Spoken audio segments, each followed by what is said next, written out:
Can't Wait to Learn's been around for just over 10 years now, started in Sudan, and it's a digital personalised learning platform that works predominantly offline, but also online, and it supports children's learning in foundational literacy and numeracy in conflict-affected countries.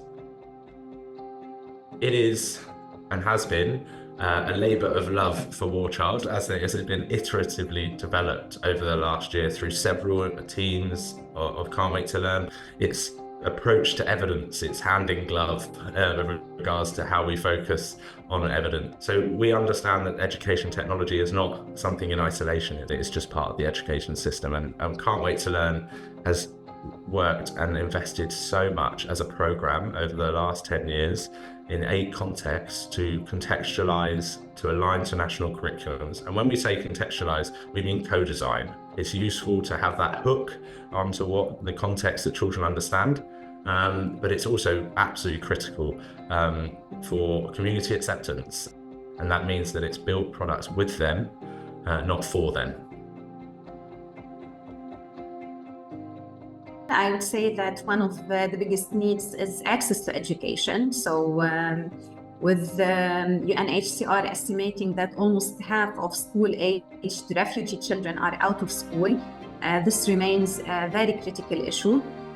With Can't Wait to Learn, we address this by providing mobile gamified learning which can be accessed offline and also recently in Ukraine through the online distribution. This ensures that education reaches even the most remote and undeserved children.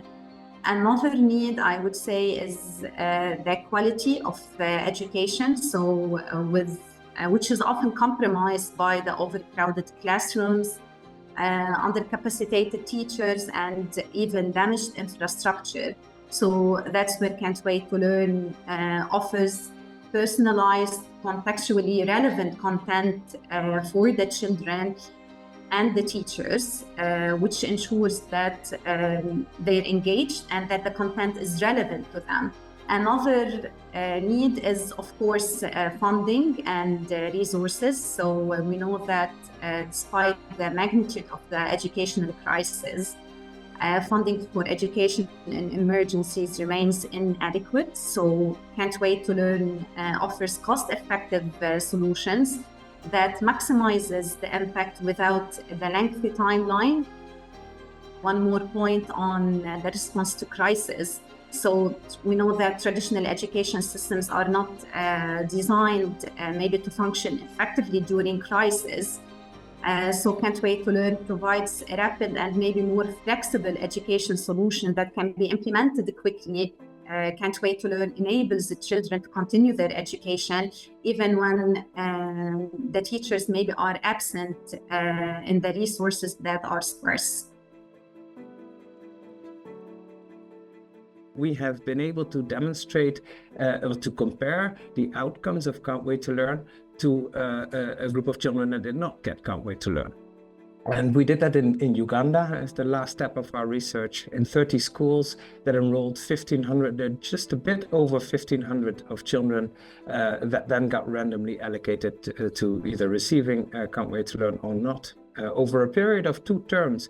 And what we saw is that we did see a significant improvement in literacy outcomes in the children that received Can't Wait to Learn compared to those that didn't, and also in numeracy outcomes. So I think those are really very encouraging results.